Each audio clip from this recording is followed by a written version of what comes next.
Hi, guys.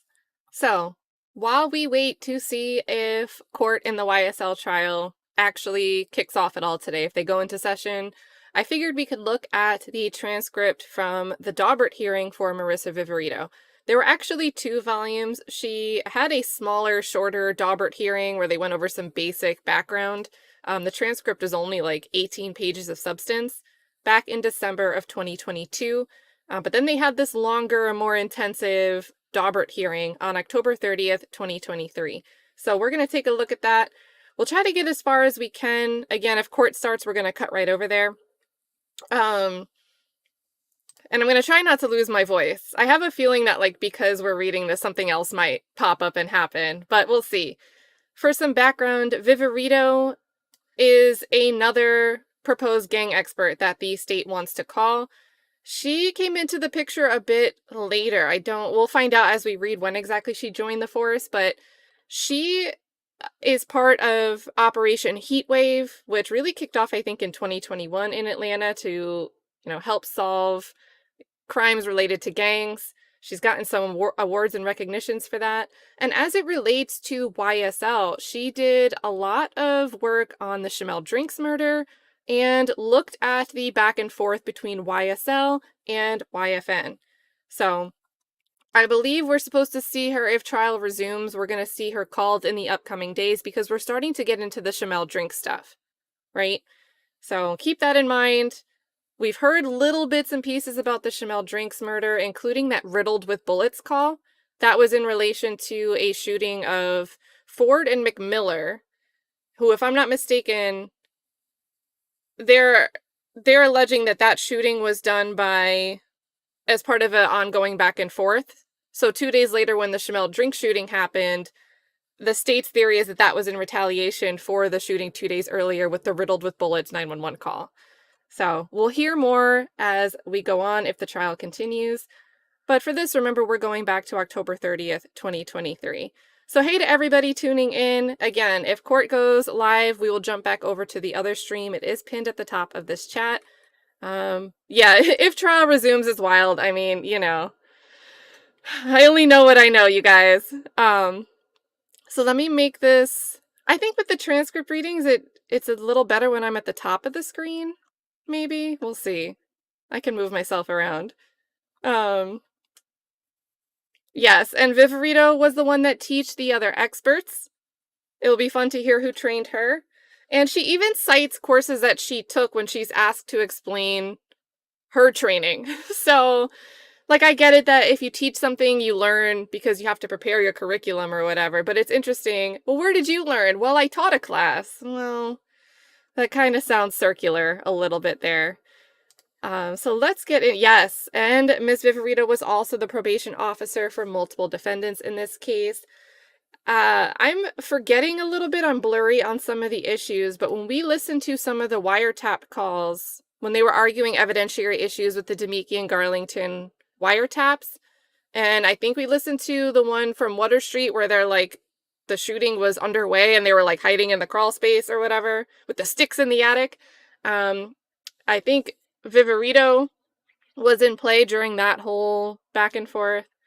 So definitely a familiar name that I think is a pretty important witness for the state, whatever that means. Also, the link to this transcript is in the description of this video, as well as the shorter volume from December 2022, which we're not going to look at because they're going to repeat. They're going to repeat a lot of her background here. So, October 30th, 2023. Lots of indexes. And we get right away a shout out to Doug Weinstein. So the proceedings start. And the court, this is still Judge Glanville days, you guys. All right, summon Investigator Viverito, please. Mr. Weinstein, the Honorable Doug Weinstein. Excuse me, Your Honor, may I ask when people are speaking, Miss Love or Miss Hilton, speak into the microphone so we can hear in the back of the room and the people on the 8th floor can hear. The court says, yes, sir. Then Viverito enters. Glanville says, Investigator Viverito, if you could take the witness stand, please. Before you get there, if you would turn and face Ingram to be sworn as a witness again. Please, madam. So they swear her in. And then we get direct examination by Miss Love. Good afternoon, Investigator Viverito. How are you? Good afternoon. I'm well. And you? And you can already tell, right? Nobody ever wants to answer, how are you, as a small talk normal answer, unless it's an APD officer or an expert witness. All the other witnesses are always like, so you can tell the difference here. I'm good, thank you. Would you please tell the court where you currently work? I'm currently employed by the City of Atlanta Police Department. What is your job there? My title is an investigative gang analyst. What do you do as an investigative analyst with the City of Atlanta Police Department? My position is the first of its kind for the city, so it's basically a hybrid between a detective and a criminal intelligence analyst. My focus is complex, multi-defendant gang cases, or any complex gang cases we have, as well as high-level conflict mitigation when it comes to gangs throughout the city. How long have you held that position? I've been in that position since February of 2023. So this is October of 2023 that we're getting this, and her previous Daubert was December of 2022. Before that time, where did you work? I was employed by the Fulton County District Attorney's Office. What was your position with the Fulton County District Attorney's Office? Well, I started out as a senior investigator in the gang unit, and then I was eventually promoted to a lieutenant in the high-profile case unit. And how long did you work there with the Fulton County District Attorney's Office? From May of 2021 until February of 2023. You indicated that you began as an investigator with the gang unit, so just right up into the gang unit. Correct. Please describe what your responsibilities were as an investigator in the gang unit at the DA's office. We would take gang-related or gang-motivated cases that were coming up for trial and investigate them. Go through the file, look for any witnesses that needed to be located, interview any parties, execute search warrants for information that was needed, things of that nature. Do you know about how many cases that you investigated regarding gang activity while you were at the Fulton County District Attorney's Office? It was several. By several, does that number exceed 25? Probably, give or take. Did you have an occasion to interview alleged gang members while you worked at the Fulton County District Attorney's Office as an investigator with the gang unit? Now, I want to be clear here. 25 gang cases does not mean 25 RICO cases with a bunch of co-defendants. This could be an individual defendant charged with a count of participation in some type of criminal street gang activity. So this isn't 25 massive cases. This is just 25 cases where there's a gang charge attached. So there we go. Would you describe for the court the circumstances of those interviews? Not all of them, but the extent to which you had contact with alleged gang members while you were at the Fulton County District Attorney's Office. Sure. Sometimes they were victims in a case. Sometimes they had family members or victims on a case. There were times when I would work closely with the Atlanta Police Department's gang unit.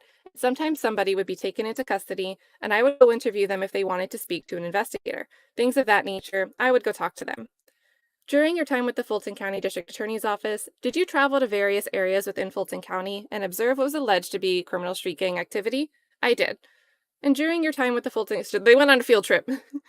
During your time with the Fulton County District Attorney's Office, did you have an occasion to interview not only alleged gang members, but family members and friends of alleged gang members? I did. And did those interactions in any way expand your knowledge of criminal street gangs, and how they operate within Fulton County? So Bruce Harvey objects. I object to the form of the question. Glanville. I'll sustain. You can rephrase, madam. Miss Love. Did those interactions inform your knowledge base as to criminal street gangs? Yes. How? They would provide me with valuable insight that I might not necessarily have as a law enforcement officer coming from friends and family of not only gang members, but victims of people that have been victims of gang violence. Were you able to, in any of those occasions, gain information about how gang members communicate? Yes. And were you able in any of those occasions to obtain information about how gang members perhaps signal to one another? Yes. And during your time with the Fulton County District Attorney's Office, did you ever have occasion to have access to and to examine contents of phones seized from alleged gang members? Yes.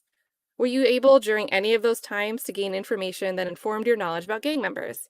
Yes. In what way? Cell phones hold a variety of information from text messages to phone calls to location data, photos, videos.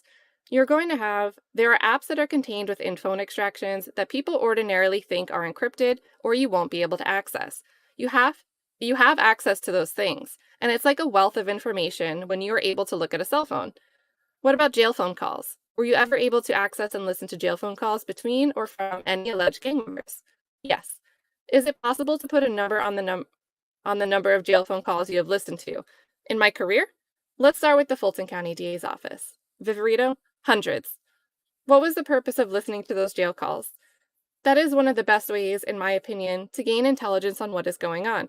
It provides a bit of insight that you might not normally receive just from talking to somebody on the street. I may also use that to corroborate things that I've heard, just to kind of see if things are true or not. What do you mean when you say corroborate things that you have heard to see if things are true or not? I may speak to or find out about a case, and I will look to see who is incarcerated, and I know maybe talking about that case or an incident that occurred.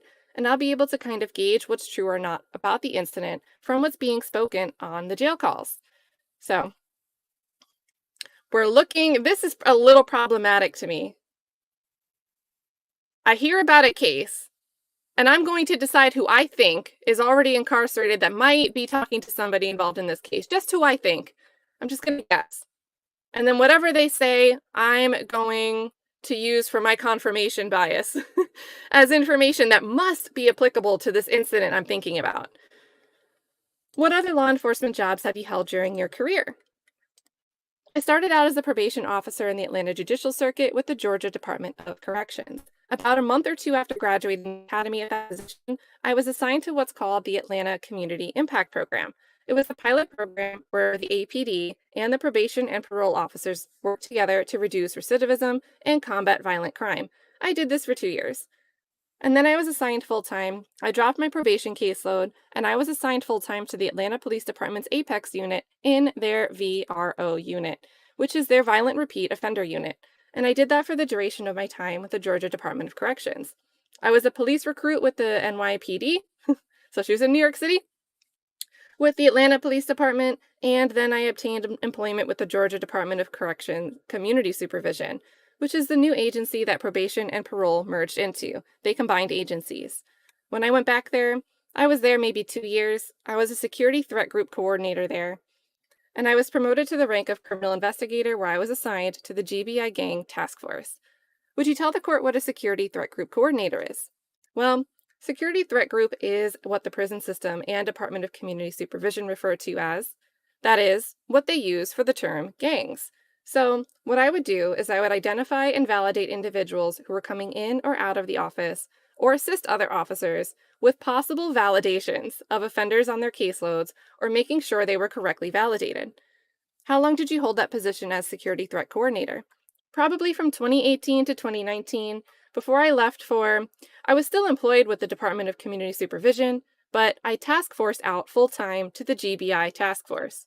Now, GBI is like the Georgia Bureau of Investigations. Approximately how many gang members or actual self-admitted gang members did you supervise as part of your responsibilities as a security threat group coordinator? When I returned back to the department between 2017 and 2019, I had a caseload of strictly gang members kind of deemed the worst of the worst at the time. So I would say in the hundreds probably, based on Fulton County has one of the largest caseload sizes in the state.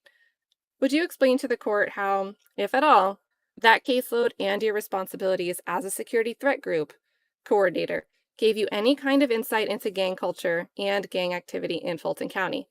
A little, like I said, everybody on my caseload was a gang member. I have supervised a gang-only caseload for the most part. And Christina Weaver says, could you slow down and repeat that? Everybody on my caseload for the most part was a gang member, and I would supervise. I had monthly interactions with them depending on their supervision level. It could be once a month, twice a month. So now catch this difference, and this could be because of Christina Weaver needing to catch it, and I'm glad she made them repeat it, or maybe the answer was changed. Because the pause here, something missed, is between little and like. So the first response recorded, a little, like I said, everybody on my caseload was a gang member. Then when she repeats the answer, whether this is the reporter catching it, because there's no dash over here, but now we get a little bit of a different answer. Everybody on my caseload, for the most part, was a gang member, and I would supervise. I had monthly interactions with them depending on their supervision level. It would be once a month, twice a month. You would have to do collateral contacts with their family members where you go speak to a friend or family member monthly, go see them at their home. So you really get, unlike a traditional police officer, you really get a full picture of their life and what's going on. You speak to them while they're not in custody, while they are not in the middle of an incident or a crime, so you really get the insight into what they have going on. Miss Love, and did that interaction in any way inform your knowledge about gang activity and gang customs within Fulton County? It did. Is that the type of information that you were able to have access to? And by that, I mean the interviews with the family members and the gang members themselves, cell phone extractions, jail calls. Is that the type of information available readily to John Q. public? It is not. Did your interactions with gang members and their family members and friends and your reviews of cell phone data and jail calls, did it give you any insight into any coded language that gang members might use? Yeah. And some of my training that I previously had discussed how gang members will use coded language. So I wonder if training that she's teaching or training that she took. As we saw during the wiretap motion that we previously had, when they were discussing the attack on Mr. Bennett. So this is Lucci, Rayshawn Bennett. You saw them talk about get an autograph from our favorite singer for the gang. The food is on the table, bring home the trophy. So I kind of picked up on some of the terms that are commonly used and how to decipher them. How did you gain knowledge about the fact that those were terms that were meant to describe something different than perhaps eating food or getting an actual autograph? Based on the context of the conversation and knowing all the parties involved and the players involved, it wouldn't make sense in rivalries. It wouldn't make sense that they would be asking for an autograph of Mr. Bennett. So that is one of the ways to determine. It's listening carefully. Sometimes there are purposeful misspellings, things of that nature. It just depends on, you really have to look at the context and know who is engaging in the conversation. What training and education have you had in the field of gang identification and gang investigations? I started out with the 40-hour investigator course at the Georgia Public Safety Training Center, and that is where you get certified as a gang investigator. So this one we've heard before. Like I said, you spend the whole week down there and you take a practical at the end. So you get a week-long retreat, you guys, and you're a gang expert. Oh my gosh. I've also had the basic and intermediate certifications from the Georgia Gang Investigators Association, as well as a class on advanced gang investigations, a class, gang interviewing. I attended the Georgia Gang Investigators Association conference. Usually I try to go twice a year if I can, whether it be the winter conference or the summer conference, if our budget allows. And those are weeks long, or the winter one is a little shorter, but the summer one is like a week long worth of training, just all on gangs with people from different states, from Georgia. It's a good bit of diverse training. Do you have access to the experiences or shared experiences of other gang investigators from other parts of Georgia or the country in those conferences that you attend that are this is a mouthful of, that are sponsored by the Georgia Gang Investigators Association? I do. They come from all around the state. We have people from New York, from all over. I attended a training we had two gang experts from the LAPD join us here in Atlanta and train us. It's a good way to broaden your network. And have those conferences and the training and the classes that you've attended, have they given you insight into how gangs operate and how you identify gangs overall? Yes. Would you please tell the court just a little bit about how or what information you have been able to gather from these experiences that you've had? Mr. Harvey, let me object to that as both hearsay and the fact that we haven't been given any of this material. If we're going to talk about material and we're going to talk about training material, under 704 and 705, we're entitled to the material. So what Harvey's getting at, look, there's going to be some things that Marissa Viverito is going to say she actually, as a detective, she was examining and will be testifying to as facts. But a Daubert hearing, this is about her qualifications to give expert testimony. So Bruce Harvey's saying, look, we need to know her qualifications. We should have been given this in advance to review because we need to be ready to object to the things you're going to try to qualify her to be able to testify to as an expert on. And this might be a good point. Let's find a break, and I want to switch over. I want to talk about ultimate issue. So keep in mind some of these objections here when you see 704 come up. We'll find a clean break between a subject questioning, and we'll talk about it. The court, this is Glanville. Has that been provided to defense counsel? Miss Love. Your Honor, the question that I'm asking is not asking the witness to. So that's a no. The court. The inquiry is whether or not she actually referred to any of it before she came, or did you provide any of it in discovery? Miss Love, Your Honor, no, she's not referred to my knowledge, and I can make that inquiry, or the court or Miss Harvey can, but no, there is nothing. Glanville. Investigative Viverito, the materials that you're talking about, did you refer, were those that when you went to class, was there coursework? The witness. There were practical examinations in some of the courses. The court. Did you refer to any of those materials before you came to the court today? Viverito. No, sir. Court. All right, Mr. Harvey, I'm going to overrule your objection at this point in time as to the materials being produced as of yet, and then I'm going to overrule your objection as to hearsay at this point. Miss Love, thank you, Your Honor. Mr. Harvey, I still think that we're entitled to the material she is referring, the witnesses. The court. If she referred, as you know, Mr. Harvey, if the witness refers to them in court or used them for preparation, then yes, they can be ordered to be produced. But short of that, at this point, I'm not going to require that. All right, go ahead, madam. Miss Love, thank you. All right, so let's switch over. And we're going to use Wikipedia to get a brief overview. But I think having this context is going to be very helpful for some of the objections we're going to see and then cross-examination. So shout out to everyone for tuning in for this. Let me drink some water because, reading this, it's a little extra groggy. There we go. Let's see.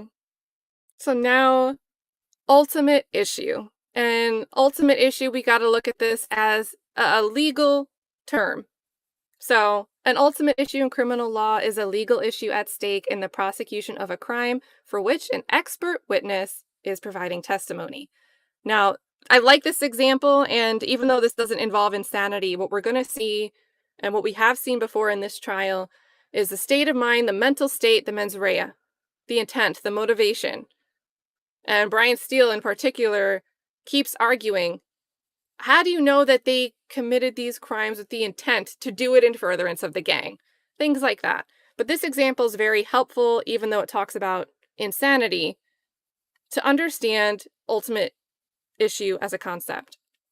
So, for example, if the issue is the defendant's mental state at the time of the offense, the ultimate issue would be the defendant's sanity or insanity during the commission of the crime. In the past, expert witnesses were allowed to give testimony on ultimate issues, such as the applicability of the insanity defense to a particular defendant. So remember, when someone's giving expert testimony, it's going to be confusing with Viverito because she's going to be a fact witness and a gang expert witness. And when she's giving gang expert testimony, it's supposed to be more general to explain how things work to the jury, kind of conceptually. Versus fact, when you're speaking about, here's things that I came across in the course of my investigation on this particular case. So she's going to do that switcheroo we've seen with the other APD officers / gang experts. It's going to be a little confusing, and I'm sure Love won't tell the jury when she's switching. She's gotten in trouble for that before. But remember, what we're reading is a concept relating to expert testimony. After the 1982 trial of John Hinckley Jr., the federal rules of evidence were changed. Now in the United States, federal courts and some states have rules of evidence that specifically rule out legal conclusions drawn by expert witnesses in their testimony. However, a large amount of judicial discretion is allowed in how this rule is applied, resulting in an uneven application of rules across jurisdictions. The federal rules do not say what falls within the definition of an ultimate issue. However, a long history of case law on the subject suggests that an expert witness runs afoul. So they shouldn't do this. An expert witness runs afoul if he uses the same words with legal meaning, that will ultimately be presented to the jury. One court excluded a psychologist's evidence on the credibility of prosecution's witness on the grounds that it amounted to an, quote, ultimate opinion, meaning this was an opinion that could only be properly reached by a jury, the trier of fact, the finder of fact. The expert witness testimony is confined to giving an opinion on whether the defendant had a serious mental disorder at the time of the offense and explaining the symptoms and characteristics of any diagnosis given. So, Did they have a certain thing? And then we can speak generally about the symptoms and characteristics of that diagnosis, generally, including other testimony regarding the defendant's mental status, mens rea, and motivation.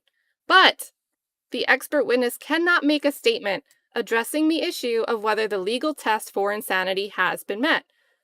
So they cannot make a statement addressing the ultimate issue. That is to the judge and the jury.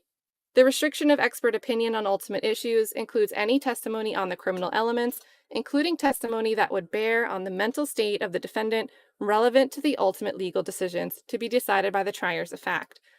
So this is going to be a very important thing as we go through the rest of this Daubert hearing. So pay attention to some of the objections and, of course, cross-examination. At some point, it's going to be almost a back and forth for several pages between Glanville and the defense attorneys. So probably not a surprise, but there you go. And I'm assuming, I have Law and Crime open so I can hear if they start the stream. But I do want to just double check. Media still not let in, right?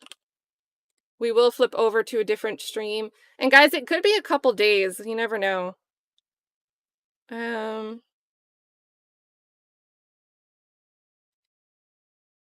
So Kathy said, update, attorneys and defendants have been in the courtroom all morning. No media or public allowed. It's a repeat of the last 2 days.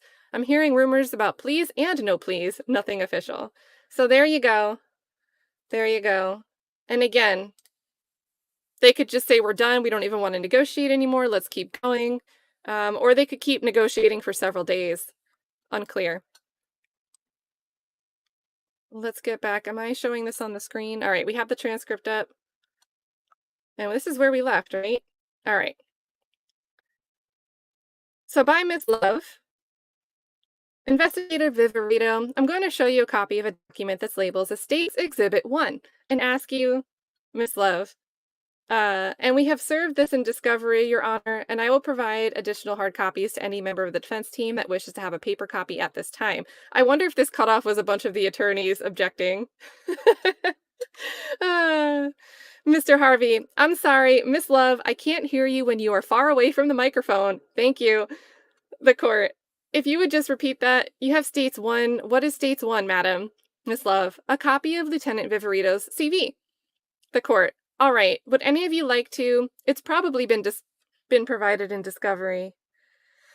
Would any of you like a copy of that? That is what Ms. Love is asking you at this point in time, Mr. Harvey or anybody else. So we're on page 17. I think they attach it as a thing down here. So if you guys want to look at her CV, well, there you go. There you go. She was here for a long time, 17 through 2021. So that was with GBI. A lot of the other stuff is like a year. And then Department of Corrections, she was there for several years. So there you go. That is down there. Let's go back to page 17. And then Harvey says that, no, I believe that's been provided. The court. Okay. Has it been updated since it was provided? Investigator Viverito? No, Your Honor. Okay, right. May I approach the witness, Your Honor? You may, madam. You have permission to move freely around the courtroom. Thank you, Your Honor. By Ms. Love. Lieutenant Viverito, would you please look at State's Exhibit 1 and tell me if you recognize State's Exhibit 1? This is a copy of my CV that I composed when I was employed with the Fulton County DA's office. Is that a fair and accurate copy of the resume that you composed? It is. Do you see any material alterations to that resume? No. And does that resume accurately reflect your work history and training over the course of the time it has reflected on the resume? It does. Your Honor, State tenders State's Exhibit 1 as evidence. Any objection to State's 1? Not for the purpose of the hearing. Hearing no objection, the court will admit it. Thank you, Your Honor. Ms. Love, as it relates to the information you received through the methods that you described for the court just now, what, if any, insider information about gang identification and investigations have you been able to attain through these trainings and through your experience? Through the various trainings, I have been been to over the years, you learn to look for identifiers, graffiti, symbols, signs, tattoos, things of that nature, all which go towards your evaluation of somebody when trying to decide if they're a member of a criminal organization or a gang. Okay, during the time that you've been working in law enforcement, can you tell the court or enlighten the court on what gangs you have an opportunity to investigate and interview members of? So here we get into a little bit more specifics, a little bit more interesting here. Sorry, I just want to make sure I can see the chat. I had the document taking up the whole screen.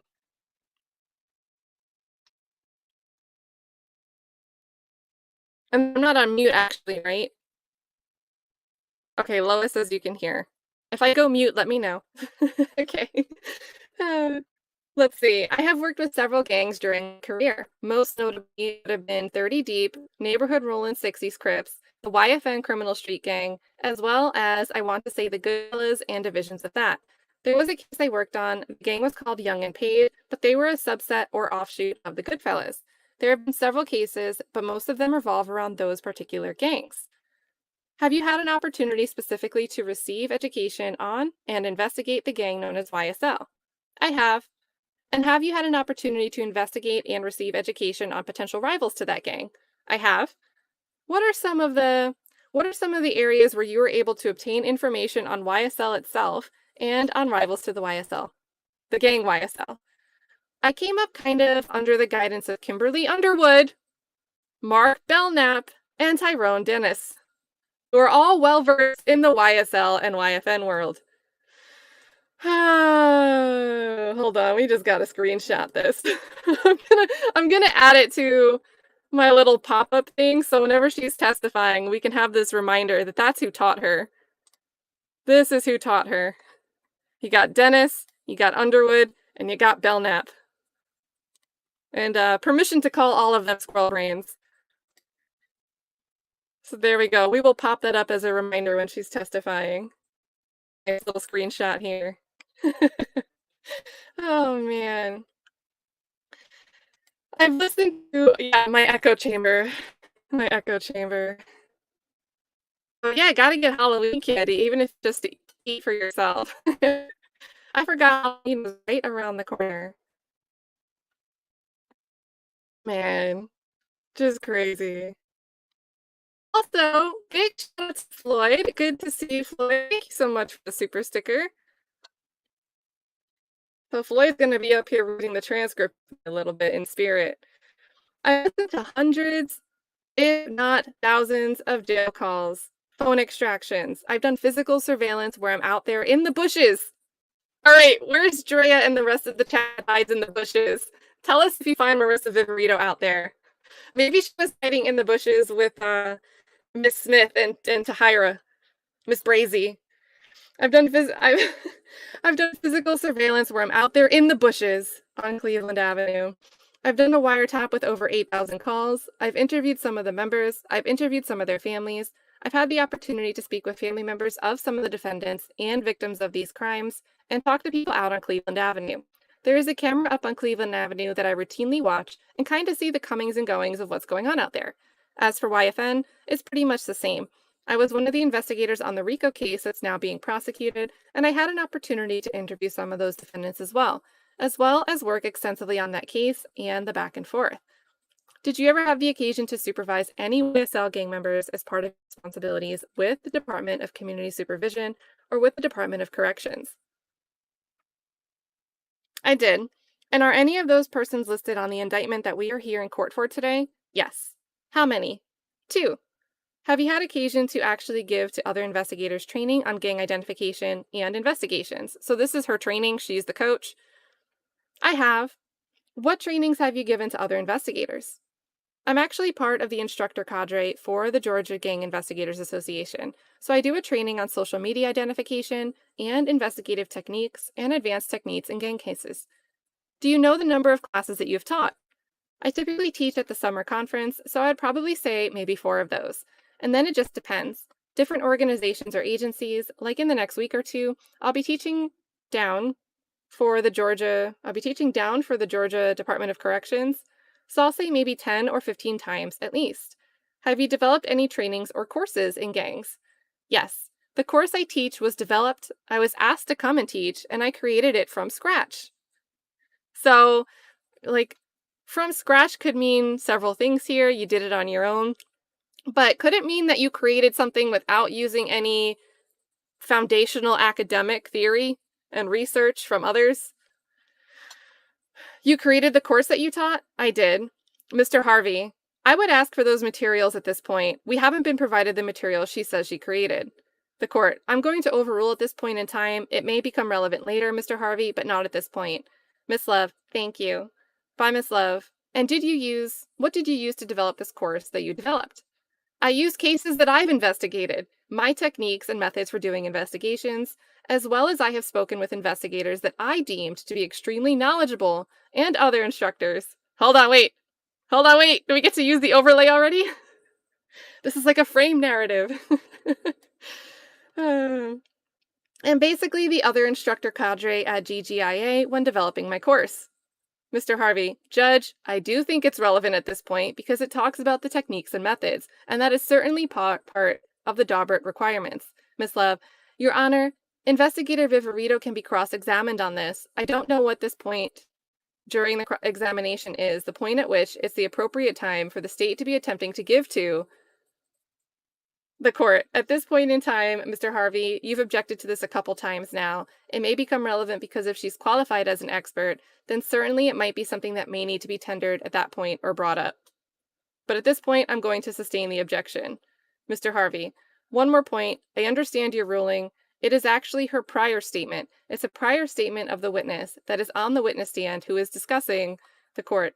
Remember, she's testified that she did not refer to any of those notes. Mr. Harvey, no, but it's her statement. It's her statement. The court, but in order for me to require notes or other material to be produced, the witness has to refer to those documents or has those documents presently. Mr. Harvey, yes, in a different context. This is her prior statement, and therefore, I'm entitled before I cross-examine her. The court, no, I disagree. I'm going to sustain the objection. Like I said, it may become relevant at some point in time. Mr. Steele, Your Honor, under 704, 24-7-704, under Harris v. State, he's spelling it out, you already granted the motion that Mr. Harvey is talking about. I argued that. It's Ross Harris. I'll give you the site right now, sir. You already ordered the prosecution to give us all the reports of the experts and the backup of what they are basing their credentials upon. The court, I did.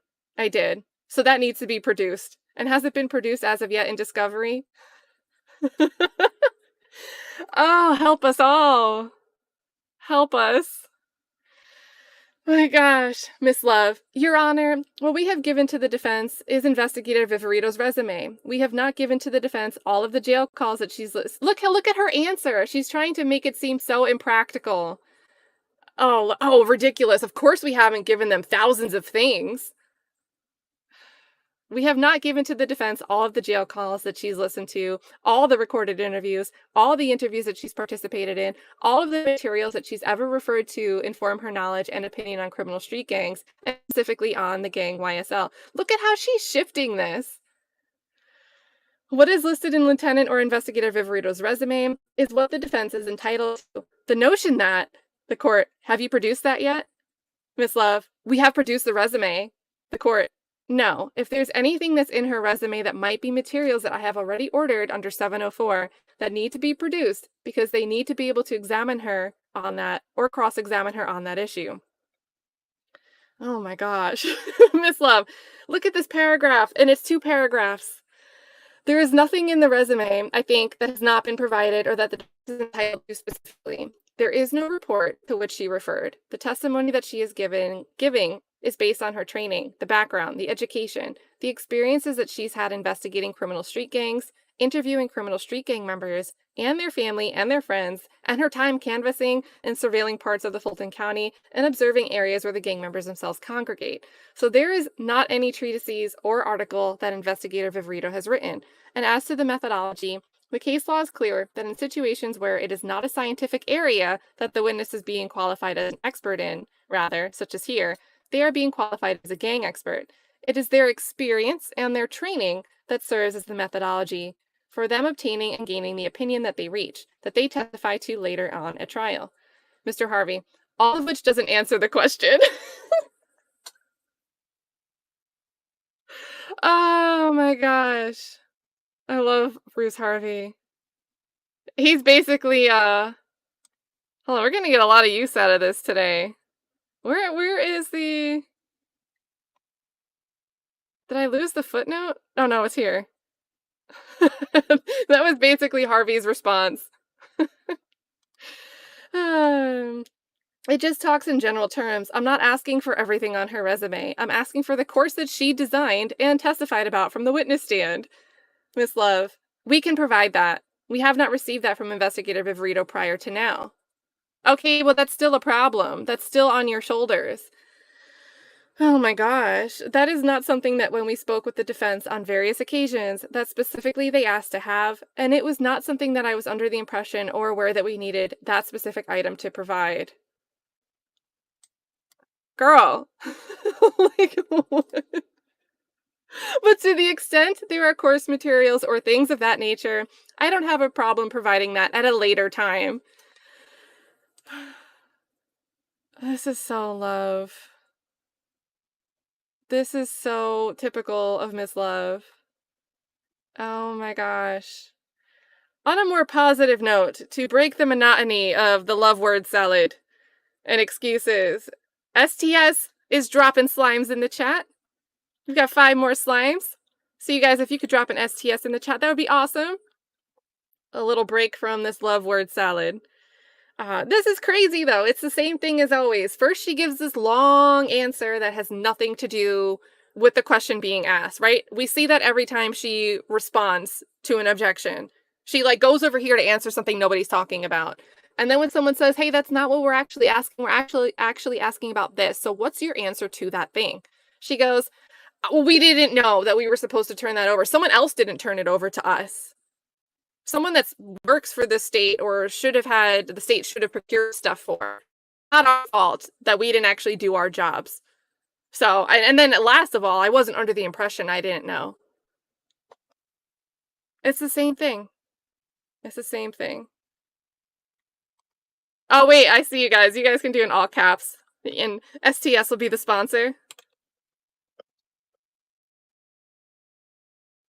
So there you go. I think this is a good time one because it's typical love. Typical love. These poor attorneys have been dealing with this for 2+ years. These arguments back and forth. We also, if you want to throw some booms in your all caps, Peter Ortiz gifting 5 memberships, growing the slime gang on a day off almost. It might not actually be a day off from court. We'll have to see. But at this rate, the poor media could be stuck in the media pool all day. So, oh man. This is a day. I feel bad. But we have a break from love, and here I am reading you guys, Miss Love. Oh my gosh. A big shout out also, again, to Peter Ortiz for kindly gifting the 5. Super generous of you. Make sure you guys are saying thank you if you got a gifted membership. I'm like, this is crazy. And yeah, my bad. If you didn't get a notification, it's probably I like threw this up and then hit the live button as soon as I scheduled it. So I guess YouTube doesn't send notifications out when you do that. My bad. My bad. So where was I? Okay. Madam, how large are the materials you prepared? The coursework. It's just a PowerPoint, Your Honor. How many pages are we talking about? Maybe like 100 slides or so. When do you think that you can tender that or provide that to the state? The witness. I would have to get a copy. I don't have it with me today, Your Honor. I didn't expect to need to produce it today, but I can get a copy of it. Tomorrow, maybe? I could. My only question, Your Honor, is there might be some law enforcement sensitive stuff in there. I don't know how to deal with that. Miss Love, Your Honor, what I would ask the court to allow the state to do is review the PowerPoint itself, and, if anything, have the court do an in-camera inspection and allow the state to speak with the court about the law enforcement sensitive portions of the PowerPoint. The court, okay. Miss Love, I believe that it may also include open investigations, for instance. That disclosure to the general public might compromise, things like that. The court. All right. So if it deals with open investigations, how do you know that what's in it that you're teaching is being methodologies that give you determinate outcomes actually give you determinate outcomes if you're teaching based on things that are not dispositioned yet, that haven't actually been resolved? So this teaching thing is teaching through open investigations. Like what? Oh my gosh. That would be like doing a presentation on precedent, right? So a bunch of lawyers and saying, we're going to look at a trial level court with an ongoing trial that hasn't closed yet. And we're going to talk about what's going on in that trial as precedent. Like, what? Oh, man.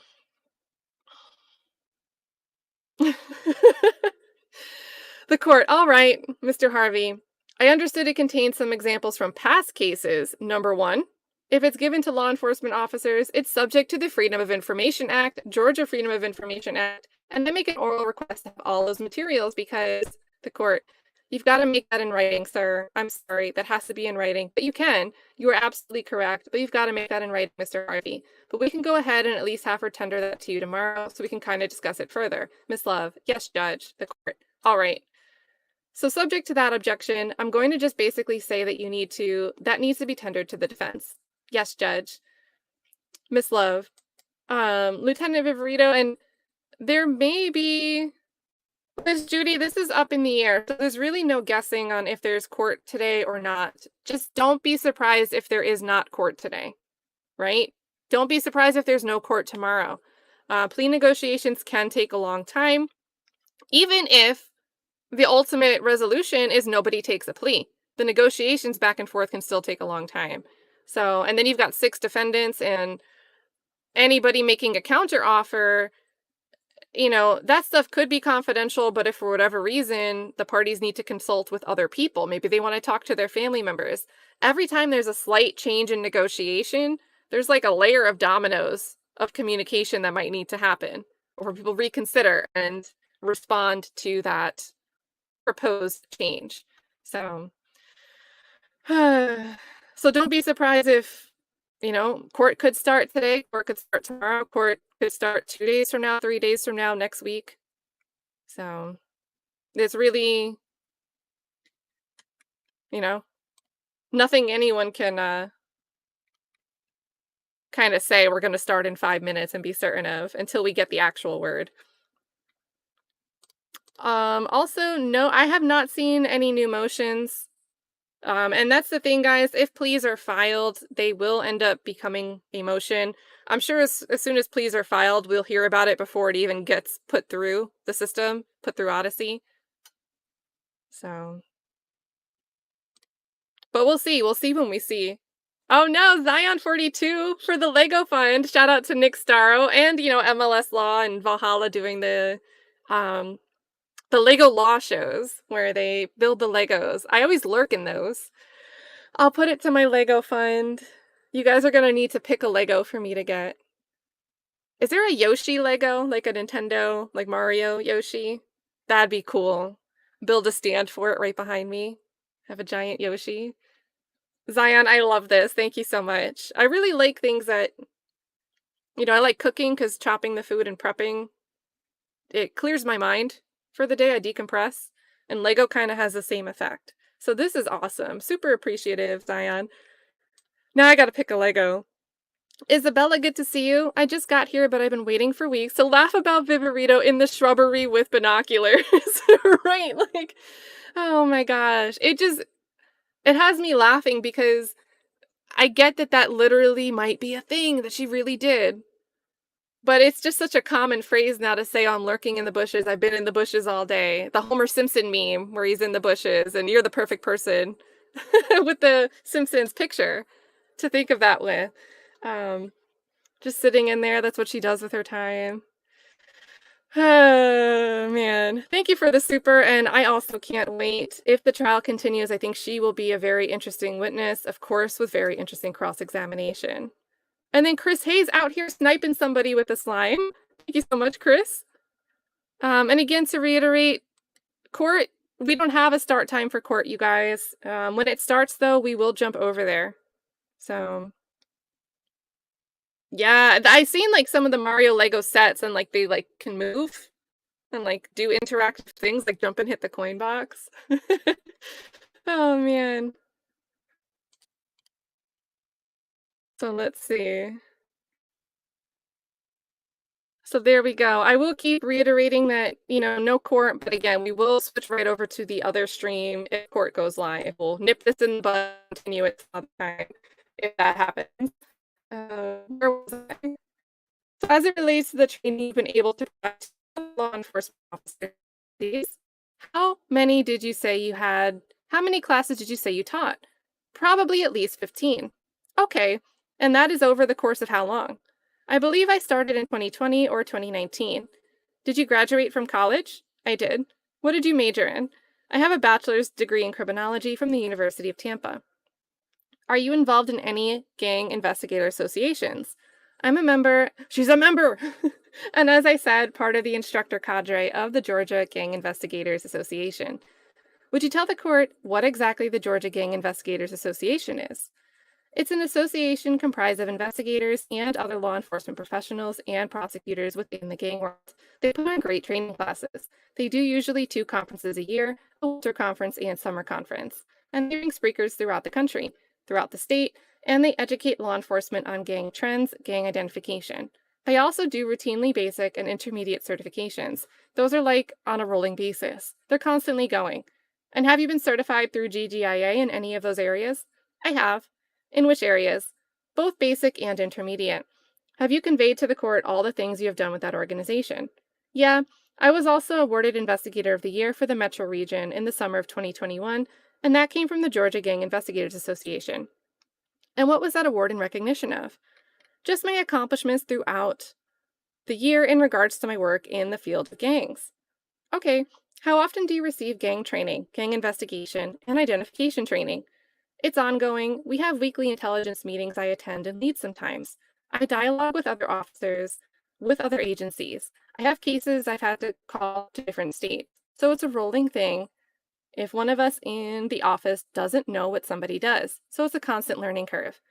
Do those weekly intelligence meetings provide you access to information that would be outside of the information that the general public would have access to? Yes. Who did you develop the courses with that you developed for GGI? It was myself. This is so repetitive. Have you had exposure to gang members in any of your positions that you have not already expressed to the court and told the court about? No. In each position I held, I pretty much had daily exposure at some point or the other. Did that daily exposure give you access to colors that were used by gang members within Fulton County? Colors and alliances that we would realize when we would see people hanging out with each other. Graffiti, territories, things of that nature. And were there any protocols used by the Atlanta Police Department to validate or to determine whether or not a person is a member or association of a particular gang? Sure. So the Atlanta Police Department uses a 6-point criteria that's developed, that comes from California and is used throughout the country.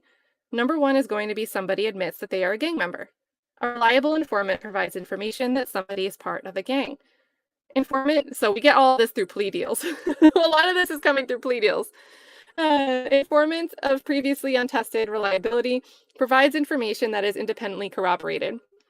A person frequents gang strongholds or areas known to be controlled by gangs and adopts their style, mannerisms, clothes, hand signals, could be jewelry, a common name, things of that nature. Number 5 is that they are arrested in the company of fellow gang members while committing offenses consistent with criminal street gang activity.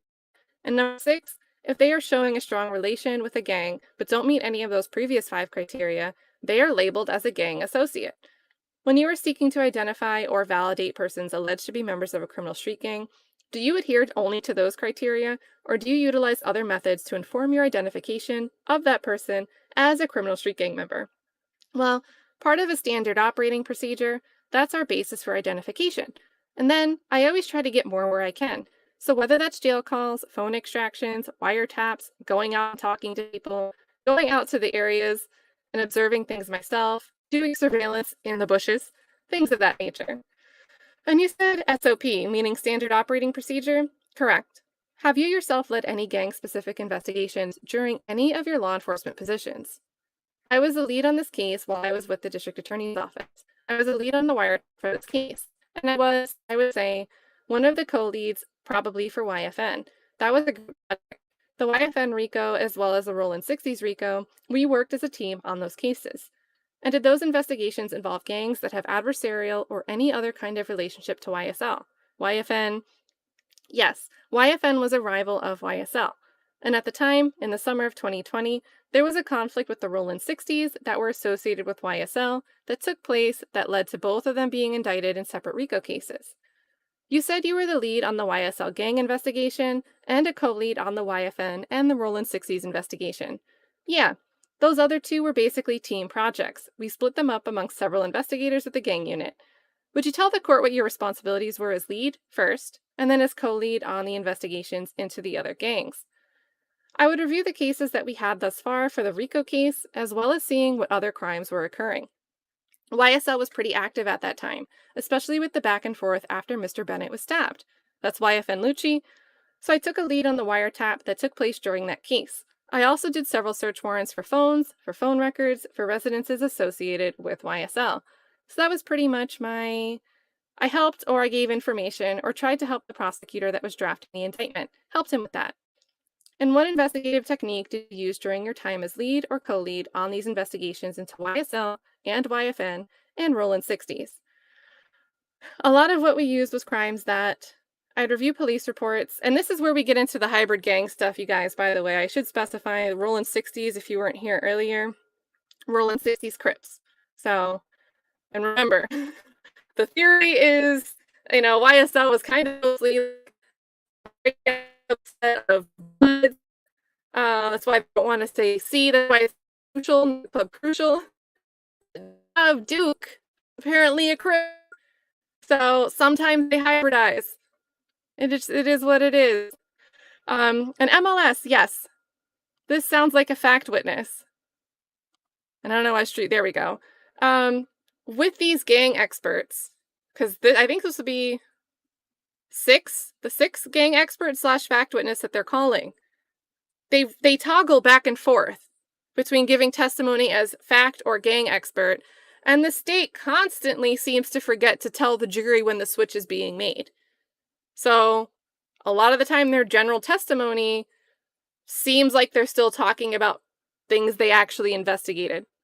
So, it is a time. It is a time in this whole trial with the gang experts. Also, big shout out, STS is out here sniping. Thank you so much, STS. You guys make sure you say thank you out there. Oh, is my internet freaking out? Do you want me to switch?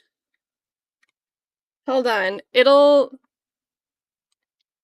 Let me switch away from Spectrum.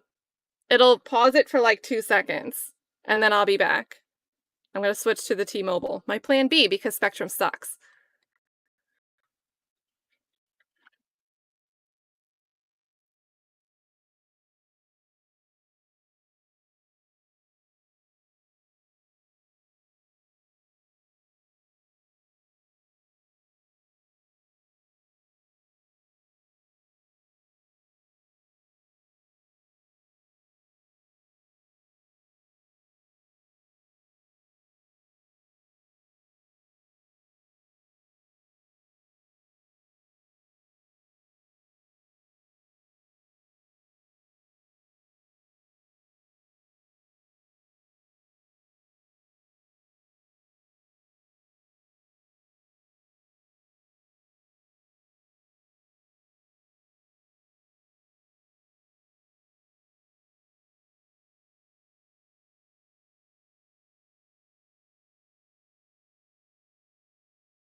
My bad. I'm back, guys. Guess what I did when moving around my Ethernet cable to switch? It usually takes a split second. I hit the power switch on my entire extension cord. So, oops. Oops. Had to reboot everything. But let's get back over to the doc. What would be a YSL stream without a tech issue?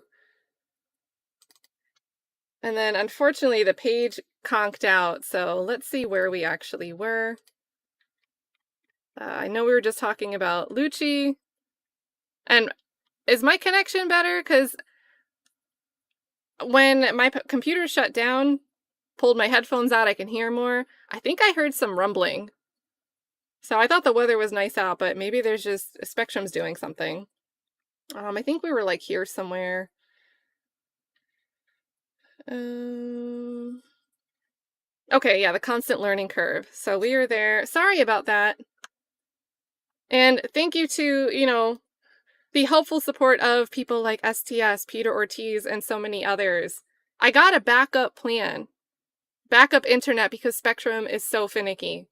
So the power issue is one thing. It really takes 2 seconds to change the Ethernet cord to the point where StreamYard stays up and my camera just like goes out and comes back in and we're good to go. And that's really to the thanks of those in the chat that supported after the hurricane when I had no service, because Spectrum sucks. Spectrum sucks down here. So normally that'd be a 2-second fix. I do think we were here somewhere. Colors and alliances, protocols, 6-point criteria. The group project right here with the Roland Crips.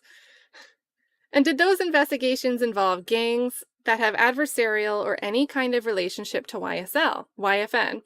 Yes, YFN was a rival of YSL, and at the time, in that summer of 2020, there was a conflict with the Roland 60s that were associated with YSL that took place that led to both of them being indicted in separate RICO cases.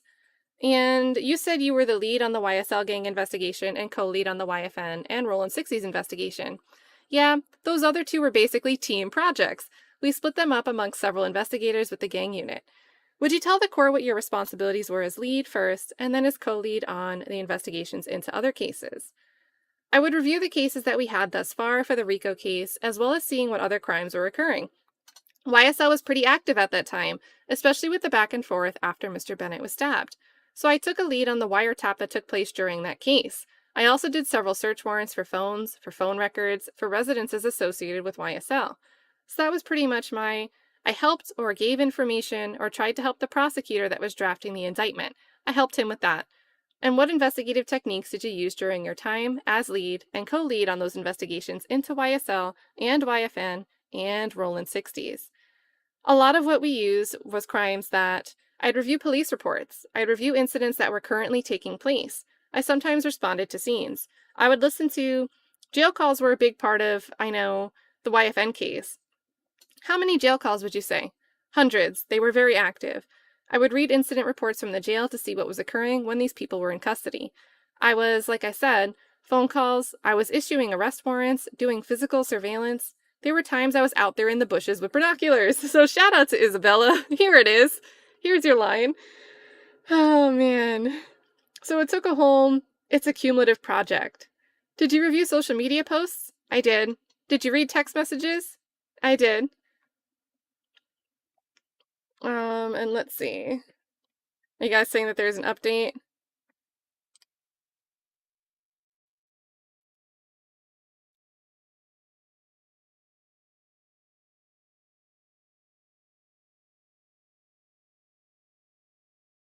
All right, so court is resuming at 1.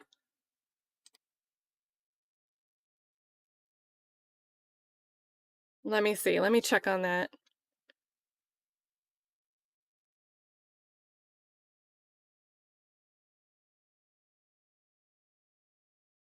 Yeah, I still don't see Law and Crime started their feed at all.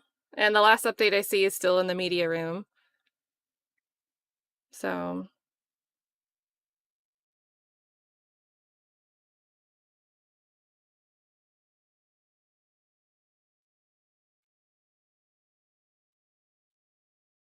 I don't know if you guys are thinking that there's a plea. I could search and see if something came up on the feed.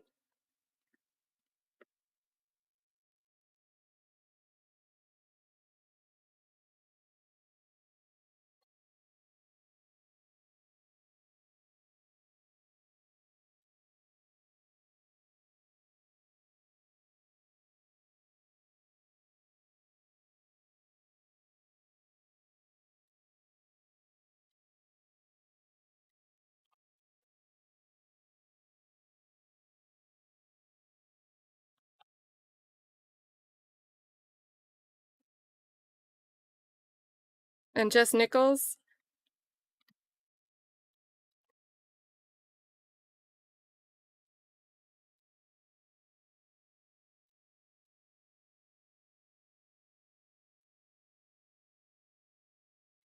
Okay, so nothing through the portal yet for Nichols. So we'll keep going, but we will. Let's see.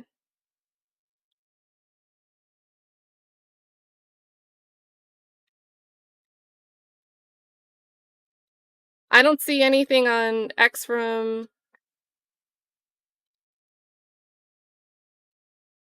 that's actually confirming anything. So we will start at 1 p.m., especially if it says tentatively, but if it goes live at 1, we'll start that live stream. Again, we have that stream separate.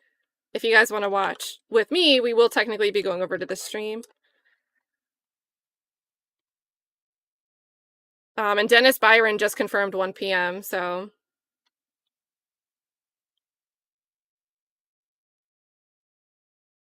Tentatively.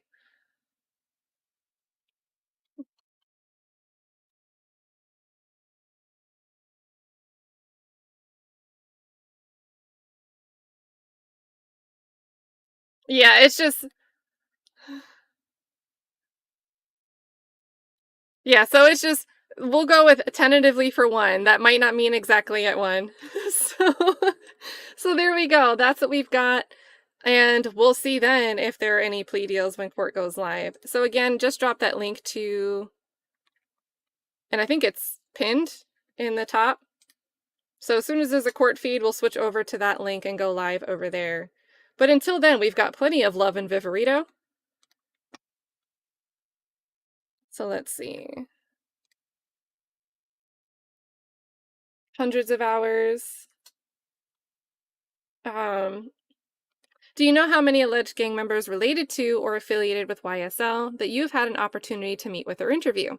At least 6 on this indictment, I believe. Mr. Steele, what was the last question? I apologize. Miss Love, Your Honor, for the record, I asked whether or not she was aware of how many alleged YSL members that she had an occasion to meet with or interview during an investigation. The witness, if it's during the investigation, it would be less, but in my career, I met with at least 6 of them. By Miss Love, and have you had an opportunity to review cell phone records extractions recovered from YSL gang members? I have. Do you know how many you've reviewed? Several. I would say between 10 or 12. Are you aware of YSL's? Let me back up and ask you this. In terms of data, do you know how many gigabytes or terabytes? Each phone is probably, I would say, somewhere around 100, something like that on the low end. We've had phones with much more data than that. I mean, they were all served in discovery. I don't know an exact total, so I'm not 100%, but it's a pretty big amount of information that's in them. When you said 100, were you meaning to convey you reviewed hundreds of gigabytes of data? Cumulatively, it would be. I just don't know exactly. It just depends on some phones have a little bit, some phones will have a ton of info on them. Are you aware of YSL's ties to the music industry? Ties to the music industry. I am. Have you investigated gangs of people who have ties to the music industry? I have. Have you listened to music that some of these gang members have produced? I have. Are you familiar with gang references in the music? I am. How do you identify those gang references with the music? Just my experience and knowledge from my time over the past decade. Some stuff I'll hear, the average person might not realize exactly what they're listening to, and I'll hear specific references to things. And when you say with your experience over the past decade, does that include the interviews that you have mentioned to the court earlier with gang members, friends and family, cell phone extractions, jail calls, things of that nature? Correct. You spoke of the 6-point criteria with the Atlanta Police Department that is used per your standard operating procedure to document whether or not a person is affiliated with or a member of the criminal street gang. Are there any other methods you've been trained in to use to identify gang members? When I was a security threat group coordinator for the Department of Community Supervision, they had a different criteria. It was somewhat similar. I can't remember it exactly, but it would consist of interviews, review of convictions, social media, tattoos, admissions, things of that nature. And you would use those items to identify somebody as member of security threat group and validate them. Also, if they had been previously convicted of the Gang Act, that was an automatic validation, and that validation date would be the date that they were convicted. What about particular methods that you've received training or education in as to how to identify and read gang communications? Are there any? I had a brief, I think during the 40-hour course at the very beginning of my career in 2010. One of the practicals may have been that they put out like a letter encoded language, and one of the practicals was that you had to try to decipher it. But other than that, just my experience. During the past decade with gang members and families and the like? Correct. And did you, through that experience and the training you received, did you learn particular meanings of identifying gang communications? Mr. Harvey, I object. It's already been asked and answered twice now. The court, I'll sustain the objection. Miss Love, I can withdraw it. By Miss Love, what indicators do you use to determine if a person is associated with YSL or another Metro Atlanta street gang? What do you look for? Mr. Harvey, I object to continued reference of YSL as a gang. That assumes what is the subject matter of this trial. The court, Madam, care to respond before I rule? Miss Love, Your Honor, we are laying the groundwork, the foundation for investigator. The court, I'll overrule the objection at this point in time. All right, continue. Miss Love, thank you. Fine, Miss Love, you may answer the question. What indicators do you use to determine if an individual is associated with YSL or another Atlanta metro area street gang?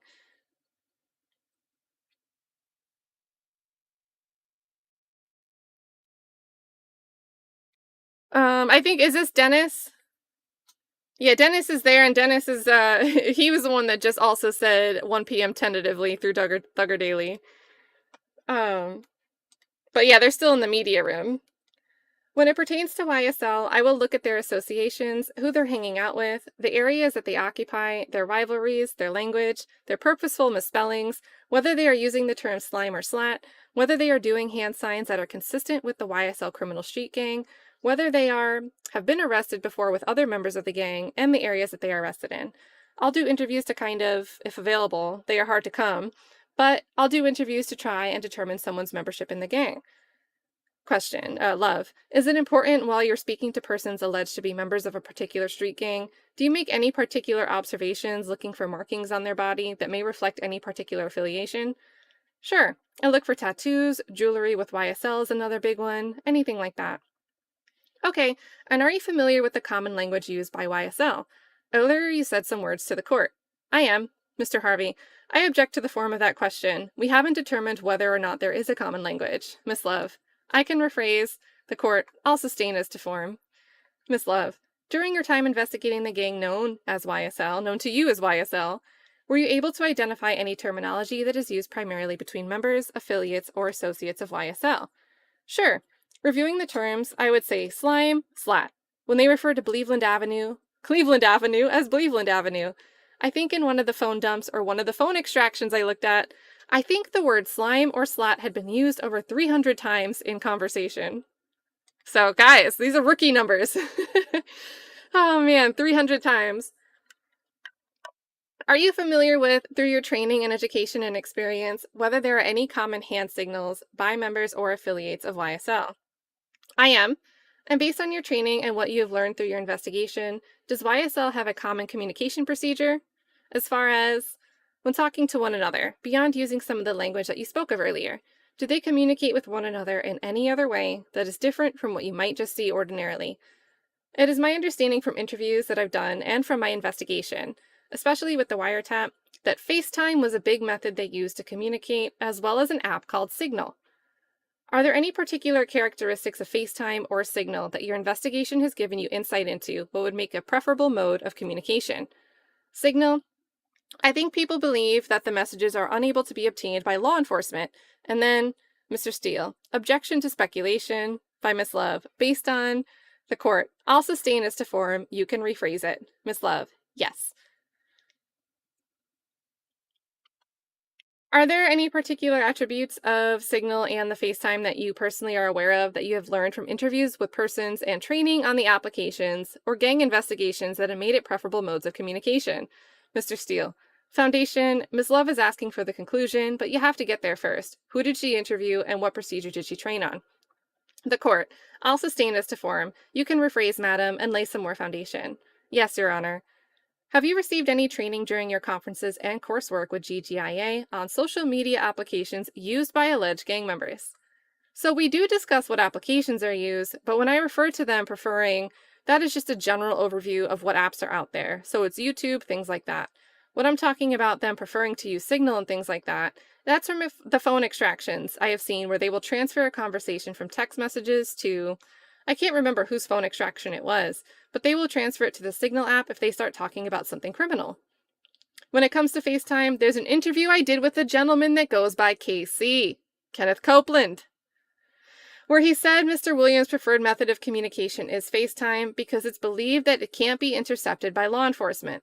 When I did my wiretap, I believe there was a call placed to Defendant Sledge where he scolds the caller for calling him on the regular phone and not on FaceTime.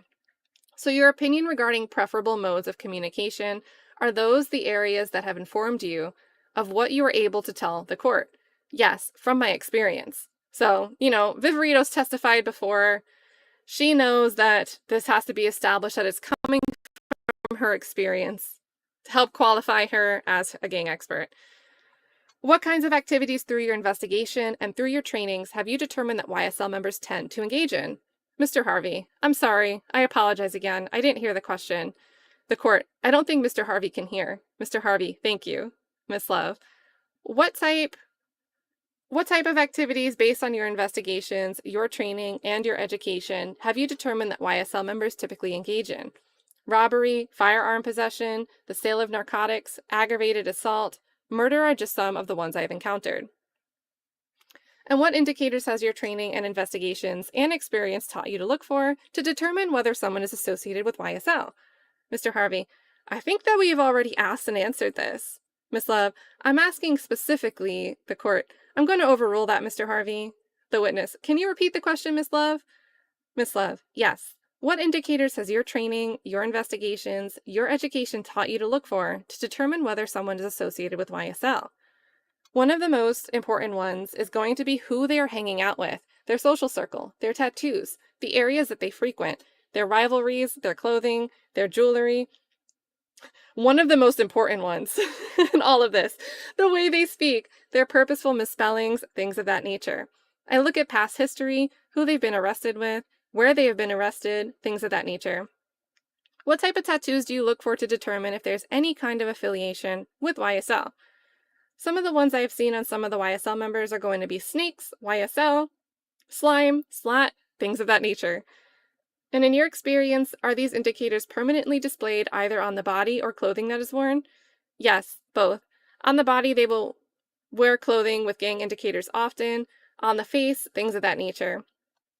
And based on the investigations you have conducted and the trainings that you have received, is it possible to be associated with YSL and also associate with another gang? It is. Can you give us an example? Sure. Tinquarius Mender. I know him as a member of the Roland 60s neighborhood Crips, but he's also a member of YSL. He claims both pretty proudly. Mr. Kitchens does the same also. And are the methods that you just described to the court the means by which you are able to identify YSL members in the Atlanta area? Yes. And sometimes if you listen to the music, depending on what song it is or when it came out, you can kind of discern their alliances, their rivalries. And I think Mr. Lee, so Wunny Lee, Slime My Shorty, had a song where he does kind of a roll call of the gang.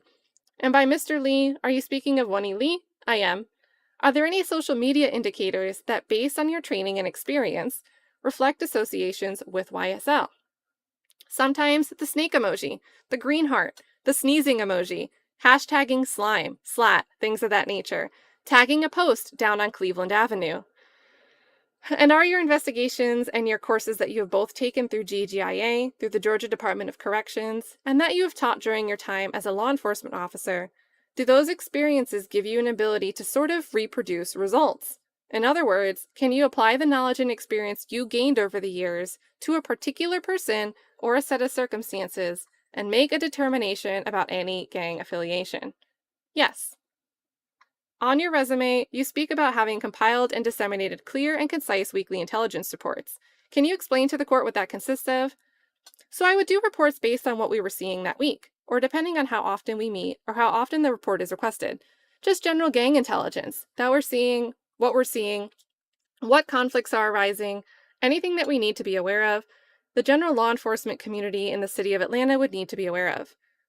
Are these instances that you have personally observed or personally learned of through surveillance of some type and have learned of from colleagues that you have worked with?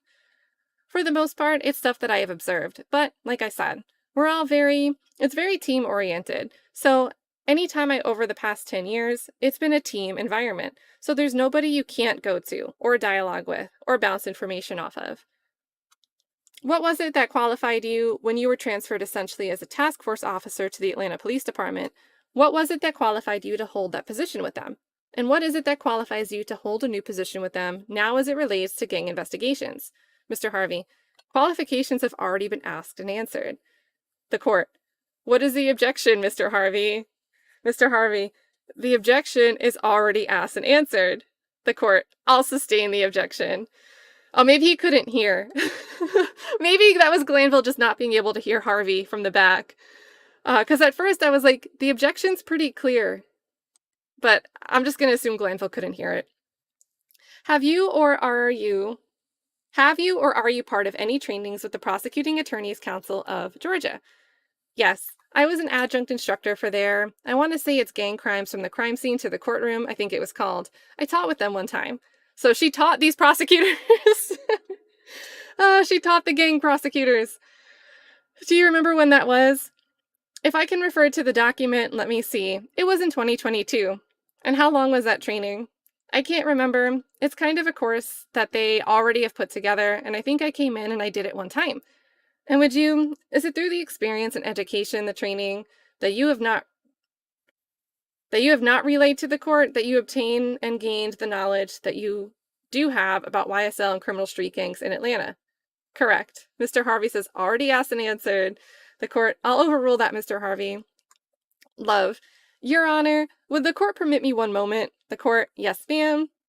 And then Miss Love, Investigator Viverito, what, if any, colors have you learned through your training and experience are associated with YSL members or associates? Typically green or red. Question, green or what? Red. And what is the red for? The Bloods. What about hand signs? You described earlier that YSL associates use hand signs. Would you describe for the court what those hand signs that you're familiar with based on your investigation and training consist of? Sure. One hand sign is probably the most popular. It's going to be taking the right index finger and wiping it under your nose, or an index finger and wiping it under your nose. The other one, if I do it wrong, forgive me maybe, it looks something like this, and it's supposed to spell out YSL. And does your training and education and experience allow you to, based on your training, education, and experience, is everyone that uses that hand sign where they wipe their nose with their index finger or spell out the letters of YSL with their fingers, is everybody that does that a gang member? No. So this is Love trying to get ahead of the noise that the defense is going to make. And what is it that you look to determine whether or not someone is actually affiliated with or associated with a criminal street gang? I go back to our 6-point criteria and make sure we need to hit at least one of those 5. If they don't hit any and they have a close relationship with a gang, they are deemed an associate. So this is just crazy to me. We have the 6-point criteria where 5 is the criteria and 6 is the catch-all. So if they don't meet the criteria but they've been seen somewhere with somebody, they can be called an associate. But otherwise they just need to hit one of those criteria. That's nuts. That's a little nuts. So, oh man. If they don't hit any of that and they have a close relationship with a gang, they are deemed an associate. So that is basically my basis when I'm making a judgment call on that. And also, going back to the gang statute, 3 or more associated in fact, whether formal or informal, engaging in criminal street gang activity. And so, this is Love. And so if a person isn't engaging in any criminal street gang activity as defined by the statute that you just recited for the court, do you have interest in them in terms of arresting or indicting or investigating? Mr. Harvey, I object to the form of the question. Interest in them? Reference to a statute? Miss Love, I can rephrase. The court, I'll sustain as to form. You can rephrase. By Miss Love. If a person isn't engaging in criminal street gang activity, regardless of their association with YSL or any other criminal street gang, are you going to try to arrest that person? No. Mr. Harvey, again, let me object to the form of the question. Are you willing to engage? I don't understand the relevance of that question. It is overbroad. The court, I'm going to overrule your objection, sir. You can answer it. The witness, no, going back to the statute, the latter part of the statute is going to say that 3 or more organized, informal, or formal that are not engaging in criminal street gang activity as per the statute, that's not deemed a criminal street gang. So no. By Miss Love. And does your training afford you access to what crimes are deemed criminal street gang activity? It does. And do you apply that training to determine appropriate decisions to make as it relates to investigating people for Mr. Harvey? Objection to the term appropriate. The court, I'll overrule the objection. Miss Love, in terms of investigating people for their inactivity? Their activity. Yes. Miss Love, thank you. That is all I have for now, Judge. Thank God, we're done. Mr. Harvey, I have a couple of questions at this point, Judge, but I wanted to reserve until we have the opportunity to perhaps look at the materials that the state is going to provide, at least to the court in camera. So we get to cross-examination here. And it's going to be a time. It's going to be a time. Pay attention to Glanville during this part. Pay attention. Also, big shout out here, Flesh of the Gods with the kind words of encouragement, saying Kat is the best. Very, very appreciative to get a compliment like that from Flesh of the Gods. Love and appreciate you. Vince is here just picking all the Mario Kart racers. You know, I feel like those don't get enough love anymore. Those custom emojis with the Mario Kart people. You guys don't choose your racers enough. So Vins, let's start something. Everybody choose your racer. Let's bring them back to life. Thanks for being a member, Vins. Jennifer Devine says, you should do books on tape, Cat. You're a great orator. You would make bank. Oh my gosh, no, I hate reading. My voice, I'm like, all right, this court needs to start so I can rest my voice. On the plus side, we're getting to cross-examination, which will be a little bit more interesting because it won't just be a general resume letter that we're going through.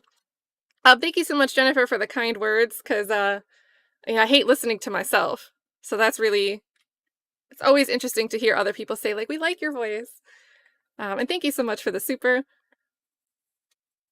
And again, I am still seeing, thank you, Nance.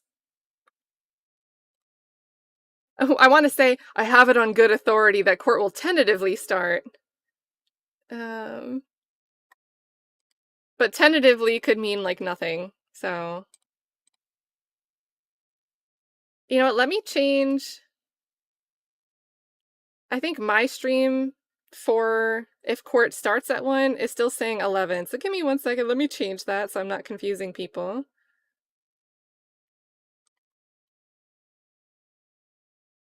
And I'll make it 1:15. That way we have like a 15-minute buffer if they don't start in time. And then let's get to cross-examination. Good afternoon. Good afternoon, Mr. Harvey. How are you? I'm good. I'm well. How are you? I'm doing well, thank you.